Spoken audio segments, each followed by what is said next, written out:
thì bùi lẽ rùa bùi sang xe lỡ ba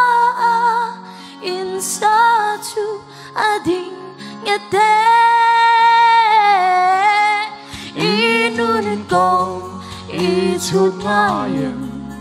lỡ ba i him reng nghe i cha tuan in vana i din to em chiao du pa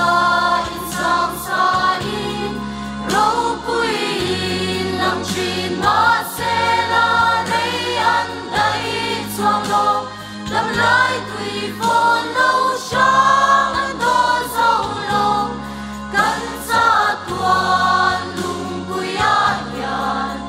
cắn nun na in sa in la ăn